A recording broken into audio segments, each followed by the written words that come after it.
All right, what's up, guys? Welcome back to Late Night Shots Podcast, episode 112. We have two-time national champion Gabe Dean here. So, what's up? Well, what's up? What's up, guys? That's Yeah, good to be here. yeah, great to have you. So, before we get into this podcast, Derek has a quick word from our sponsors. As all of you know, we have three great sponsors: Body Art Nutrition, supplement company based out of Minnesota, Liquid IV, and then Defense Soap. All three of those links will be down below. That's about it. Just go check it out. Yeah, just get started. Yeah, Gabe, welcome to the podcast. Obviously, you're somebody who me and him both grew up watching compete. So, this is obviously exciting for both of us. So just welcome to the show. I guess we'll just hop right into it. I want to say seeing you in the crowd at Nationals after your brother gets that big win in the finals, the emotion, we need to talk about that. Just what was going through your mind? I think the cameras kind of panned in to you and your family. So what was that like seeing him get that win in the national finals? Well, anybody that's pretty close to me knows I'm a pretty emotional guy. So Max, ever since he was a little boy, ever since he was running around as a little guy, he's wanted to be a national champion. That's been such a big goal for him since he knew right away. It almost seemed like, and for me, I was like, football was kind of my thing, and then as later on decided to wrestle. But Max has always been very clear, and he loses in the finals his sophomore year, and then all the stuff that goes down between with COVID and Cornell and the amount of time that took to get to that moment, that was really special. And I was just so happy for him and so proud of him. So yeah, obviously, you have to be, because I'm sure him growing up, he watched you win too, during your college career. So I'm sure he was just as happy for you, as you were for him. So that's obviously a great moment. What a better school to do it for, put it on the navy and white, putting the straps up. He transferred to one of the greatest wrestling rooms with just the guys that are on their active roster, along with, one of the greatest wrestling clubs.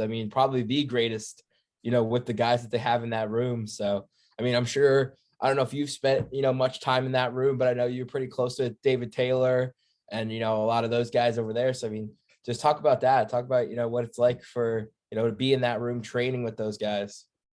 Well, Max absolutely loves the culture there. I've spent just a very minimal amount of time there, but I can see why they are so successful. I think the big thing to note is that there's no personal agendas or egos. There's no cancer or you know you're not allowed to talk badly about somebody. If there's an issue, you confront it to that person. There's no drama. And I could see that just right from the start, and my little time there, which I really admired. With Cal Sanderson being who he is, and then his staff, and the people that are there, and all the different super successful wrestlers that train there and go to work there. That's a very tough thing to manage. It's everybody is very clear on what the ultimate goal is and what their purpose is, and everybody's there to help each other and to build each other up. And it's like a business. It's run very very much like a very successful business. So I really think that it fits Max's personality really well, and that's why he's having there, and they're so successful. So what really went into the decision to go to Penn State from Cornell? Well, when COVID happened, Cornell, with no accountability, took away a lot of opportunities for athletes. The Ivy League, and not just Cornell, the Ivy League. The Ivy League was the first to cancel fall sports, and they were the first to cancel winter sports, and then ultimately they canceled spring sports as well that year. And it was just terrible what the decision making that was going on. You have administrators making decisions for young people that ultimately have no risk at all to this to COVID, and it was destroying opportunities for these kids.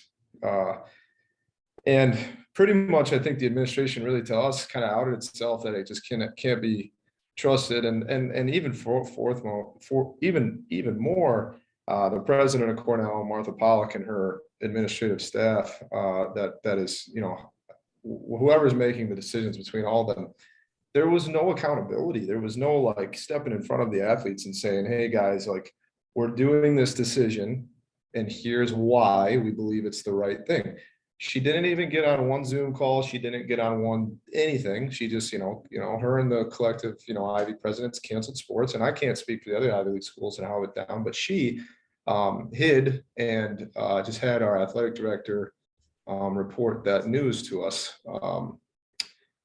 which, I just lost an enormous amount of respect for the leadership at Cornell. But, we were sticking it out, and we were fall sports naturally get canceled. That's, and then winter sports get canceled, which is absolutely breaking. I'm sitting there on a couch next to, not just my brother, but all these other guys that are watching the national tournament. Guys accomplish their goals and dreams, and they're sitting on the couch at home watching it. And that was really difficult to swallow, and then but we're all, we started thinking, all right, well, they're going to bring spring sports back, and then we're going to get back to normality, and then we'll get back to what we do. Well, then they canceled spring sports, and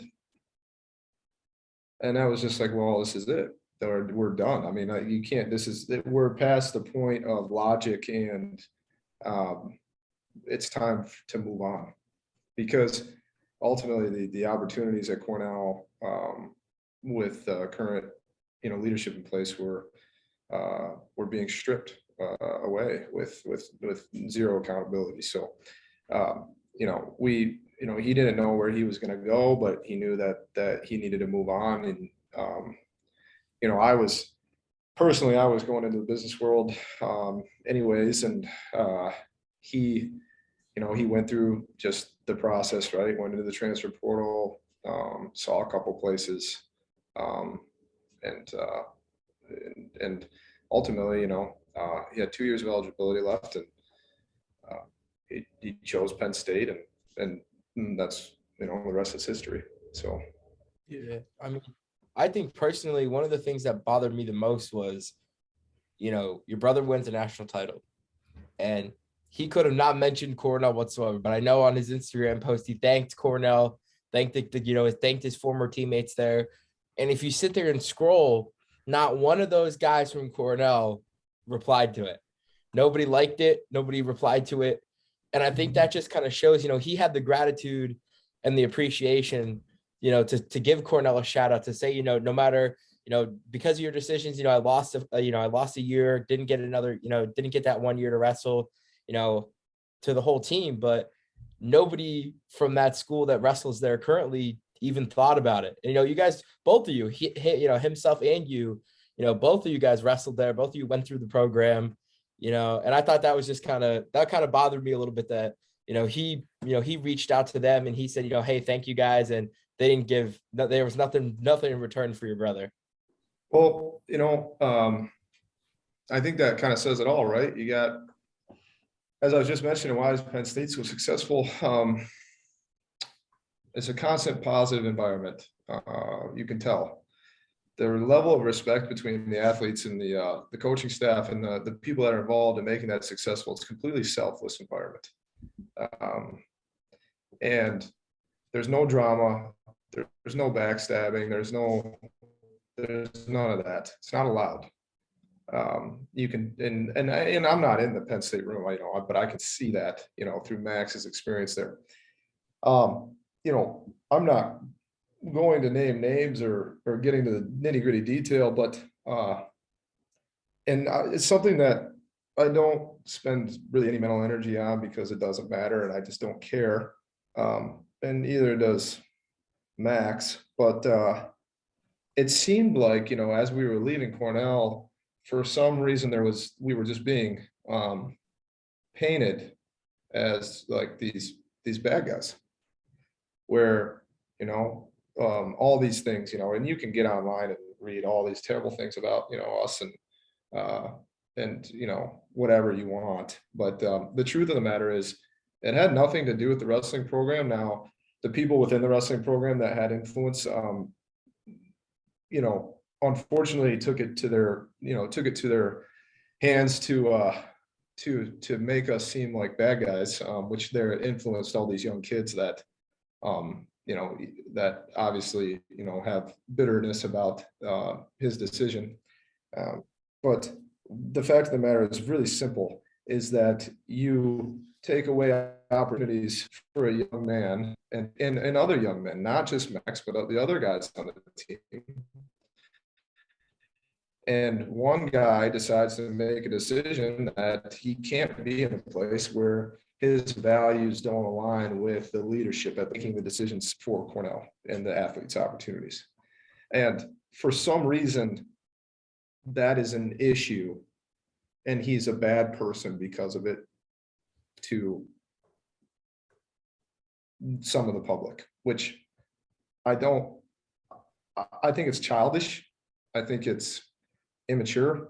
I think it's actually laughable in my personal opinion, that people not only spend, because it's insecurity, right? I see that, you see these guys and go out of their way and to try to diminish what Max has just accomplished. And it just makes me laugh because it exposes all the reasons that we weren't even going to mention, because we're not those kind of people. But it exposes all the more of the reasons why we needed to move on. Because it's just drama. It's just a lot of drama. And that's why you don't see any of his former teammates, reaching out to him or anything like that, because we were painted to be the bad guy or not. I don't care what people think, because I don't spend time doing that. But it is, it almost makes me feel bad for it makes me feel bad for Cornell wrestling, that there isn't a level of class that is there isn't a level of class that's ingrained into the young men there. So Yeah, so you have that 3-year layoff. So guys like pretty much everyone from the Ivy League has this 3-year layoff. You come back, you're viewed as this guy who, at least your brother was this guy who fell in the national finals 2019. Pulled off one of the biggest upsets there. But now he wins a national title. Probably one of two guys people just you just felt happy for them. It was like the ending that they deserved, right? You have Ryan Deacon finally winning the national title, and then you have your brother Max finally winning. It's just like pure emotion at that point. And then you probably see the comments. You know what they are. They're all about AJ Ferrari. But again, that's whatever that is. We have that set up for next year. So like, what are you looking forward to? That's like a super matchup pretty much now. Like you gotta have that, you gotta have, no matter when you put yourself, this is what I one of the things that I enjoyed most about being an athlete and then being a coach and then watching it now is you get to the opinions are important. The people that sit on their couches at home and are shoving popcorn into their mouth, they're important in terms of we need the trash talk. We need the good guys and the villains. It's like, why is Conor McGregor so successful? Is it really because he's a good fighter, right? He's a good fighter, but it's because of his mouth, And it's like you need public opinion in sports to make it, make the stakes higher, even more than it already is and what's on the line. So I personally, I love it. I'm like, yeah, like, it's funny because it's like Max Dean's an NCAA champion forever. You're never going to take that away from him, ever. Never. He is an NCAA champion the rest of his life, no matter what at this point. So let the hype jump on in and just let's just build it up and make it awesome. That's what makes sports so fun. So I think it's exciting. I think it's great. And I know, I know Max is looking forward to it. So that's what makes sports. Yeah, So, I think the best part is, you got two of the most popular and trash talking fan bases. Penn State, Oklahoma State. Those are two schools that have diehard fans. I mean, I don't think you can get a better matchup than a Penn State versus an Iowa guy. But second to best has to be a Penn State versus an Oklahoma State guy. I mean, the comment sections, whenever we talk about it, it's just full of Max is going to win because of this. AJ is going to win because of that. Max is going to win. It's like all these people became like professional, like wrestling. Like they sit there and study the film of each of the winning nationals. And they're like, well, he only wrestled him, but he wrestled him and he lost to him, but he beat him. It's like, you can't figure it out. It's wrestling. There's all these philosophical reasons why AJ is going to win or why Max is going to win. Yeah. Where it's like, yeah, AJ beat this guy, and this guy who beat this guy, and then that's the reason why that he's going to win. And then it's the same thing for Max too. It's like, yeah. And I just personally like I'm saying, I think it's great for sports. I think we need that. Hence why we're here. This is what we do. We stir the pot. It's just like the heavyweight nation page has a big following, right? Because you guys stir the pot. It's perfect. So I listen. It's like I said, I think it's great. I think it's great for the sport. I love the controversy. I think as a fan, right? I'm just a fan. I get a huge kick out of it. I did when I was a competitor too, and I did when I was a coach. I loved it. Like, I didn't get on social media too much as a competitor just because you block out distractions and you're focused at the task at hand. But how awesome of a fun thing to look forward to for next year, right? So you must have heard some things with an Iowa versus Penn State final. You must have heard some fans yelling some things to your brother while he's wrestling out there in the national final. What's funny is like I went to Carver Hawkeye for the duel. Mm-hmm. And if you've ever been in Carver Hawkeye, right, it's a very hostile environment, and especially that duel, right? It's like way more personal. I wrestled in Carver Hawkeye when I was at Cornell, but it's way more personal when it's Penn State versus Iowa. And the Penn State section's small. It's at Carver Hawkeye, and we're sitting there, and oh my gosh, I had fans in front of me are turning around telling me how much my brother's going to get his ass kicked, and how much he's going down, and all these different things, and I just loved it. I was like, this is awesome. I had people flipping me off, and it was great. You hear like it's at the end of the day, it's just noise, right? It's noise, constant noise, but it's just so much. It's so much damn fun. So we heard some stories from some of the guys. We've had so many people on who their favorite story to tell us is their first time in Carver, or the crazy things that happen in Carver. People getting barked at, like people getting things thrown at them from the stands. Like, I mean, now security follows you right out, right? I have a great car. I have a great Carver story.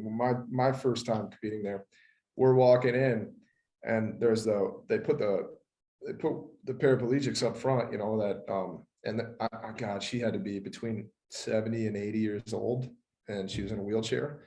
And I hear this like, "Hey, Dean," and I like look over, and she just gives me the double bird. She's 75-year-old woman, in a wheelchair, flipping me off, and I'm like, dude, I love Iowa. this is the best. It's like, it's so awesome. I mean, it's so awesome. So, yeah, there was a guy that chucked a beer and it almost hit Cal Sanderson in the head. And that guy was like a few rows down from me. And police come down trying to find that guy. They're walking out. The police are talking crap to the Penn State wrestling fans. The police start talking, chirping at the Penn State crowd. It's just like, it's just. I feel like Cale Sanderson is like not the person you want to hit with the beer.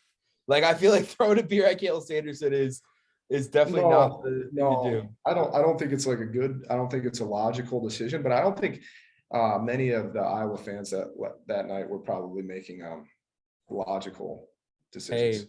Hey, in your words of the famous Instagram clip, you mix wrestlers with beer, and it's never a good thing.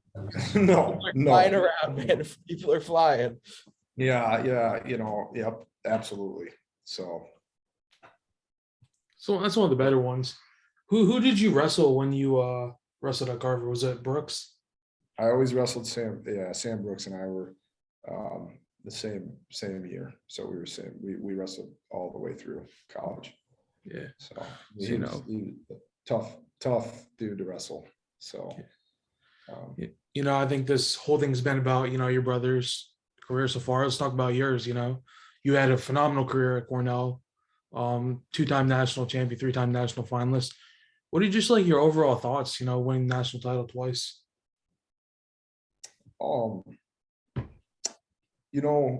I've my whole life I was very, very fortunate, and I had really just in my inner circle, I had a really wonderful support system. It started with my parents. Just great guidance, great guidance from them.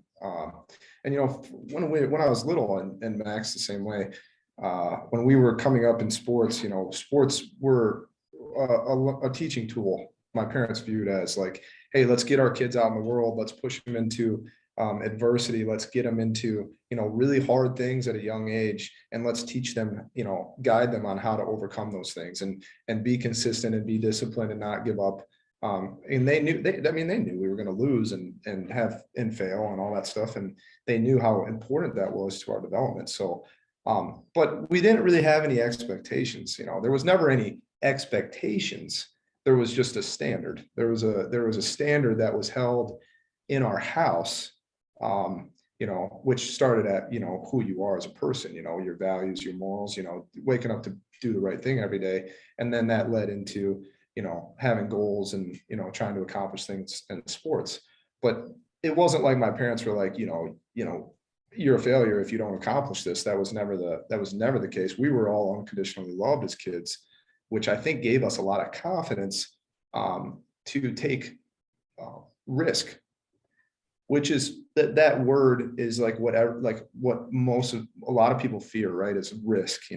What if I fail? What if this happens? What if this thing? But if you are trained long enough in life to take risk, fail, know that failure is definitely a potential outcome, but then get up the next day and try it again, and then move forward a little bit more, learn and fail again. And then if you do that from a young age, there's a certain level of confidence that comes with, yes, I know that I could fail. I know that I might not win. I know that I might not succeed, but that standard carries you farther and farther and farther. And so when I had decided to wrestle instead of play football, because I was a better high school football player than I was a wrestler. Really? Interesting. Like by far.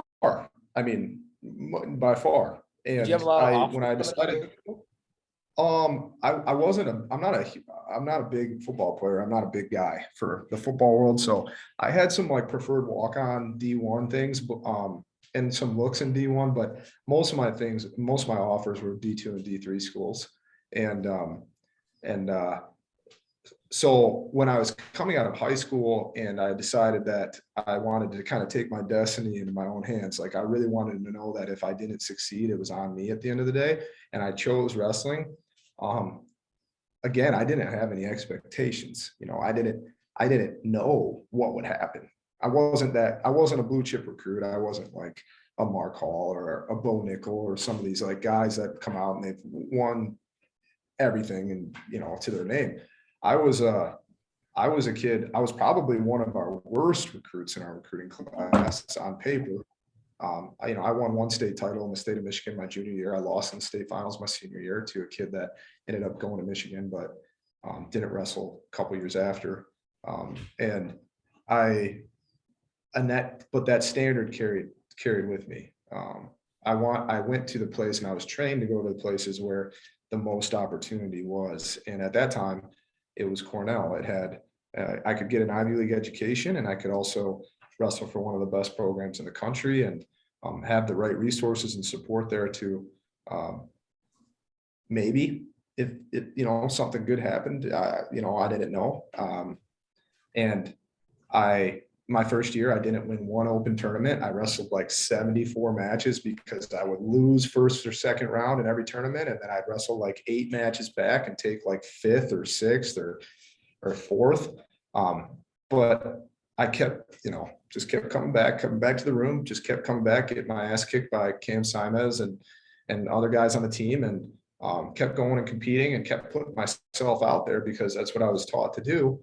And then came into Cornell the following year and got organized. And I mean, I was just as surprised as everybody else was when I, beat Ruth and then started to make a name for myself in the sport of wrestling and ended up taking 3rd in the country that year. But I was just as surprised as everybody else was. So, yeah, I think a big part of, recently would be like, you left the sport pretty early, like after you graduated, but then you decided to come back. I think this was at one of the Nittany Lion Wrestling Club cards. You had your match with David Taylor. Yep. It's like, and that I think a lot of people were writing it off. They had like Taylor Tech. I think a good amount of people had that. It was 6-2. Like, what was it like wrestling David Taylor? Well, so that was kind of like a defining moment for me, determining whether I was going to come out and kind of go for the Olympics or not. I dabbled. I wrestled in the U.S. Open. I wrestled in that 8-man challenge. I'd wrestled on a car, and then finally, opportunity came up to wrestle David Taylor, and I was already in training mode. So I was like, the season was canceled, recruiting was canceled, but everything was canceled. So I was like, yeah, like, well, why not? Let's jump in. And so, man, I didn't know how I was going to go. He kind of killed everybody, from. And what I realized in that match is that I could wrestle with him. He ultimately won, but I'm a realist. Like, I'm not going to hold on to some pipe dream and, think that, and go out and get teched in 30 seconds and think that I can make I'm in a place that I can make the Olympic team. But that match, I was like, if I train through the rest of this year and there's not anything really distracting me or anything that really needs my attention right now because of the COVID crap, I can go for this. And I ultimately, obviously lost to him in the semifinals of the Olympic trials, but it was such a great experience. It was fun. It was exciting. And I wouldn't trade it for the world. I'm glad that I did it. So I think a big thing that I wanted to ask you is you got the rematch with Bo Nickel and you won that. I didn't see much emotion from you afterwards. I feel like that seems like something you would have been waiting for a while, just to get closure on it after what happened in the national finals. Yeah, I think it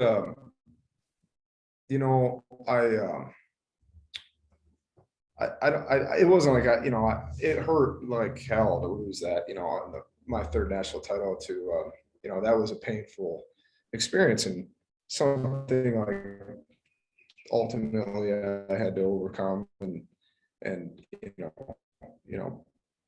move forward and use it as something that could make me a better person and move me forward in life. And I guess I got past that point where I was holding on to man, like I waking up every day, feeling bad about that. I think mostly I'm a pretty task oriented guy. And when, I was going to wrestle Bo Nickel and then Kyle Snyder that night, it was just like, okay, well, that's the task and got to go out there. And I know I wasn't really carrying anything personally from that match. I was just on task. So I guess, and I got a lot of respect for, Bo and those guys and, they're amazing wrestlers. So I think it was more just like on task and, something that was helping prepare me for the Olympic trials. So Yeah. What went into taking that Kyle Snyder match? Because that man is just like, just like massive. Yeah. Oh, tell me about it. I was wrestling Bo and then, we were trying to put this card together, trying to make it an awesome card and just keep hyping it up. It was a great card. I mean, there was a ton of good matches on that card. It was more like just like, why not? We're all trying to get ready for the Olympic trials. We're all trying to, elevate our competition and keep, stepping our game up. So why not take on another great competitor? As long as you don't get hurt, it's a good experience. You wrestle an Olympic gold medalist, you're wrestling probably one of the best wrestlers that our country's ever had. And he's up, even though he's a weight class above you, it'd be good for preparation. So I think that's pretty much, what went into it. And he crushed me.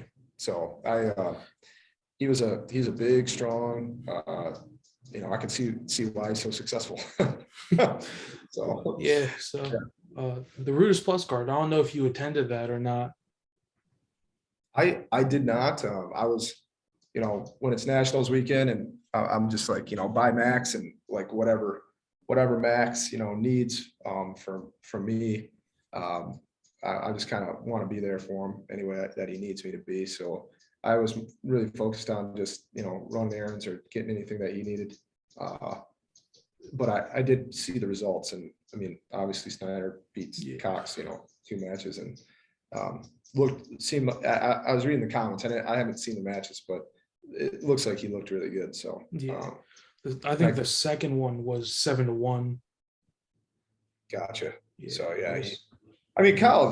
Kyle Snyder's the kind of guy, and not that Jaden Cox isn't. I mean, you can just tell that he does all the right things, right? He does everything in his power to prepare himself to be the best in the world every day. So, it doesn't. Snyder's results never really surprised me with how disciplined and consistent he is. Yeah. So I think that was just a match where there was like a lot of talking. You just kind of needed to just let him know pretty much because there was a lot of talk like after Jaden Cox couldn't wrestle at the Olympic trials, and then Snyder, falls to Sajulayev. Just kind of is what it is there. Just like everything else, right? That we talked about before. It's just there's always going to be that chatter, right? There's always going to be that talk, and it's just never going away. So you might as well just embrace it because it's here to stay forever. Yeah. So your brother has 1 year left at Penn State. He's going to be looking for that second national title. It's most likely going to be against AJ Ferrari. What are you kind of looking forward to next season? Because after that, it's like he's off the senior level. Your family's gotten done with college wrestling as a whole.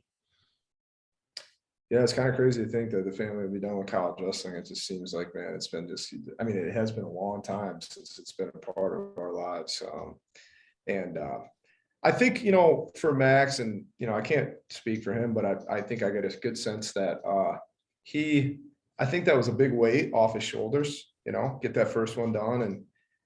And like I said, like nobody ever is going to take that away from him, right? He's a national champion forever. So get that first one done. And I think that was a big weight off his shoulders, and now he's on to, just I feel like the first to second one, is like, okay, I got it done. It's done now. I'm a national champ. Now, like, let's just see how good I can get. Let's just see how much better I can get than I currently am. And I can tell, like, just that weight is off his shoulders. He's just loving it. I mean, he's gonna be. I mean, Max does all the right things. He all the right things. He's a great teammate. He's a great friend. He's been making me look bad my whole life. So so I think Max is Max is gonna have a really fun year next year, and just going for it. With no really, there's always a little pressure, but a lot off his back. So. Are we eyeing a world team at all? 92 kilos. Um, you know, that's ultimately for him to decide. I think he's really loving wrestling right now in the environment that he's in, and he's inspired daily by his teammates and coaches and the people that are around him. So I wouldn't be surprised. I don't know for a fact. I mean, we have a lot of business stuff waiting for him too. And Max will be, eventually when he's, unless he decides to coach or, whatever he wants to do, but we have a spot ready for him to come in and be in business with us. And he'll be such a great addition to our team. So it's just the kind of the world's his oyster, I guess we'll see. So. Yeah. I mean, there's definitely so many opportunities, I'm sure. I mean, obviously Cornell education is great, but I'm sure a Penn State diploma is just as good, if not better. I know they have so many active alumni, and like you said, obviously your business is gonna have a job for him as soon as he's done and ready to as well. Yeah, I mean, I feel like, and I really, really think this saying is extremely accurate to life yes, like if you're an engineer or a doctor, or somebody, obviously the information is always important, and the more information that you can, retain and study and is very important. But I would say equally, if not more important, depending on what field you're in, is it's more about who you know than what you know. And what and the relationships in the business world or just in life in general will get you pretty far if you are, like I said, if you're a good person, if you're getting up every day to do the right thing and just pour into the people that have invested so heavily into you, the good things happen. So. I mean, obviously for you, I mean, this, I'm sure, are you pretty much 100% done? There's going to be no more wrestling in your future. You think maybe you come out for a match or two, maybe no, I am officially done. I don't have the bandwidth in me to probably compete anymore. I would really have to, train hard for at least 2 months to get myself back to any kind of competition shape at this point. I still work out and, all that stuff, but it's nothing like what I was doing. But we're so busy with our company and, you can go ahead and shout them out. Give yourself a little shout out, man. Well, I mean, I appreciate it. Yeah, we're so busy with My Storage Great Lakes right now and expanding and growing and just being in the storage space and our business plan that we have really settled into. And we're having a ton of fun. I mean, actually, my company is made of all wrestlers or former wrestlers. So, that's awesome. So we're just bringing in, we're bringing in more people. We're expanding. We're growing. And the goal is to go nationwide. So we opened our second shop in North Dakota. We're opening in our third location in Decatur, Alabama in June. And then we have, our location in Grand Rapids, and it's just going to be it's just a different kind of grind, that requires a lot of energy and time.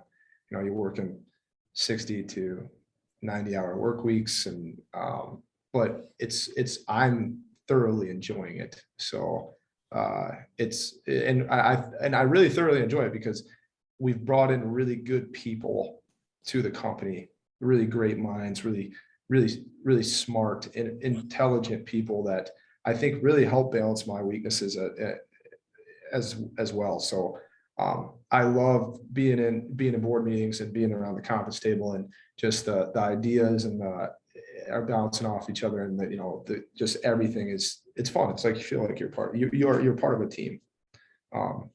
So it's fun to see it grow. It's fun to see where we're headed. So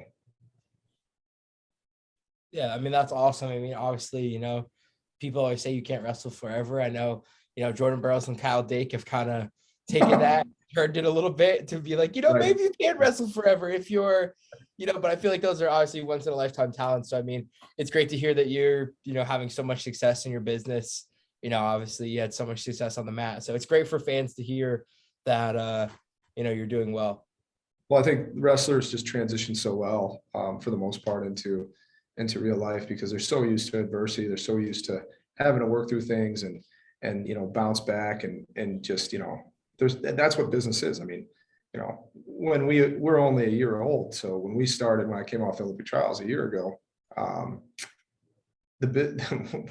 don't even know what we thought the business plan was then, but what we were doing then compared to what we're doing now in the company that we are now, it's just like night and day. And it's just because we were in it, we were learning, we were making mistakes, we were messing up, and then we were refining the process and getting better. So I think that's why wrestlers do so well, and once they get out of it. Yeah, 100%. So, want to get into the questions or?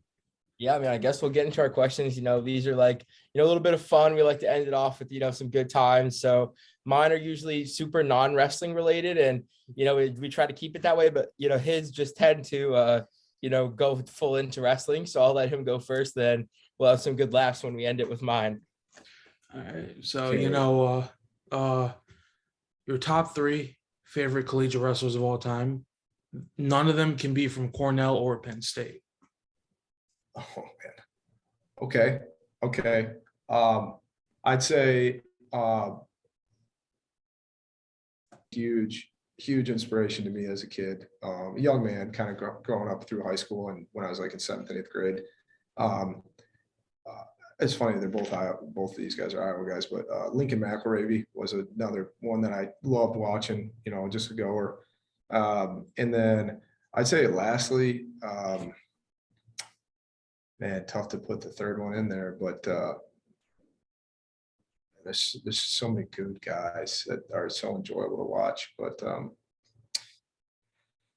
geez, lastly, I would say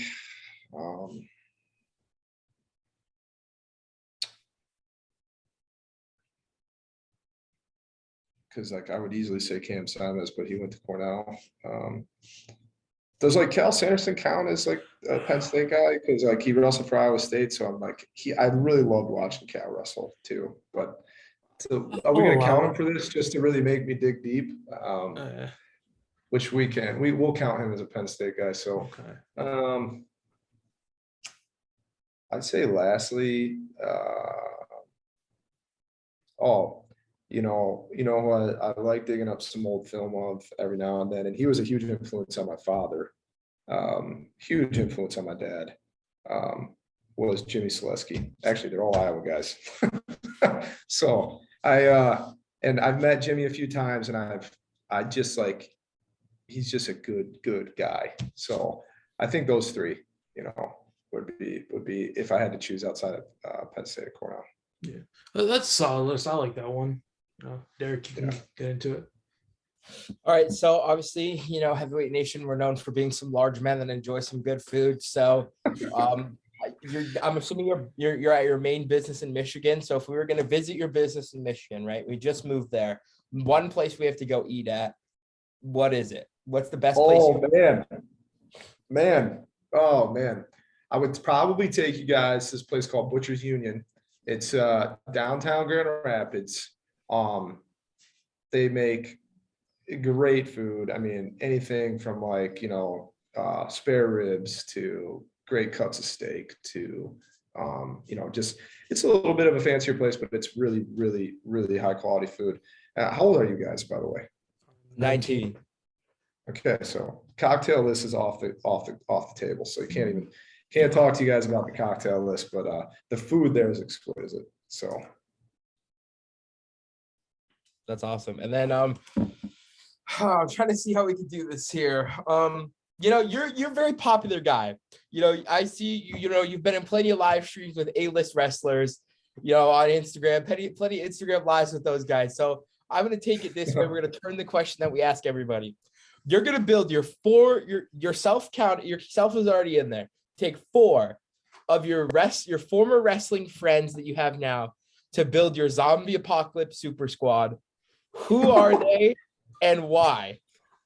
Well, I think like Dake has to be one because like he's going to teach us to live off the land, like he's going to teach us to like eat grass to survive and,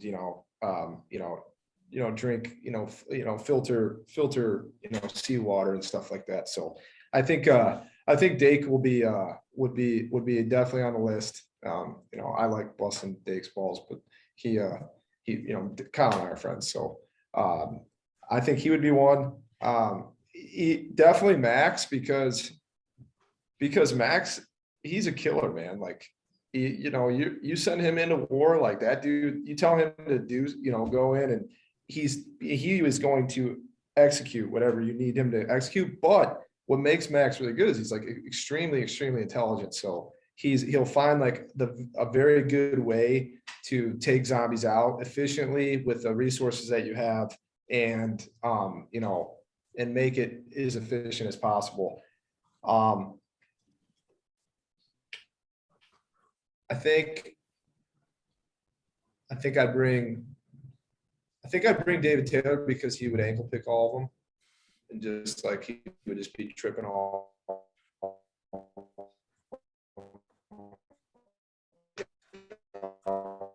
like keeping him away from us.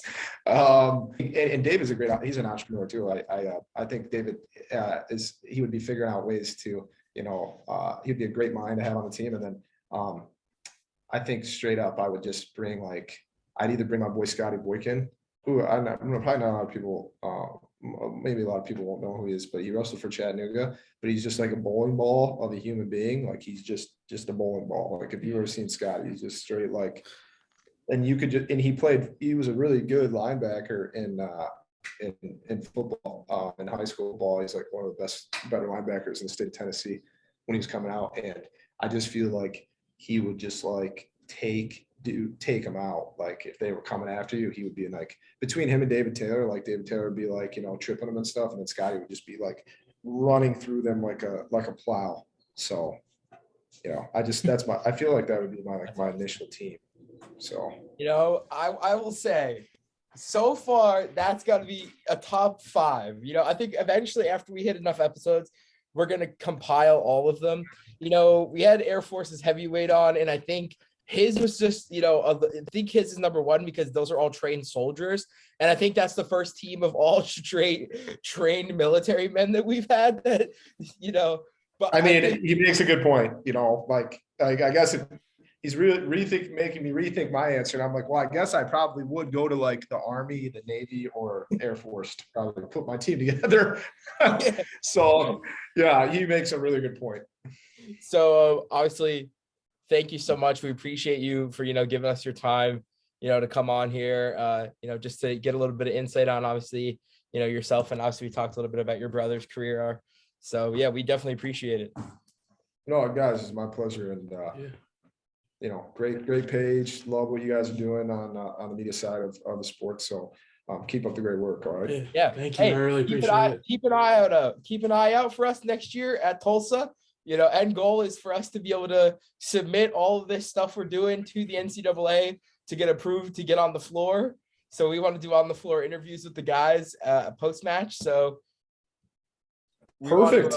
You guys. Yeah, I won't be surprised if you guys make it on the floor. I won't. I think we can too. I am very, I think we're very, very much so kind of putting our noses down and gonna grind this next year until nationals next season to. That's the goal is to be able to get to Tulsa and then be on the floor and just I think once you definitely You've definitely branded you've branded so well. I feel like you've branded like it's almost like the bar stool of wrestling. I feel like, like it's Everybody's like this shocked. it's like this Everybody gets funny. so shocked when they see us and they're like, wait, you guys are 19? Like when I was doing like all the stuff for our sponsors, like I'm talking to like these business guys that are running multi-million-dollar a year companies, like Liquid IV is like a $200-300 million a year in sales. And I'm talking to these guys and I'm like, yeah, we're two 19-year-olds that post pictures on Instagram. Like it's crazy. That's awesome. That's awesome. Well, But no, we keep it definitely up, do guys. appreciate you. It's my pleasure, seriously. So Yeah. I keep it up, and I enjoy following the page. It's a lot of fun. Yeah, thank you. I really appreciate it. So this has been episode 112 Late Night Shots. See you guys again next time.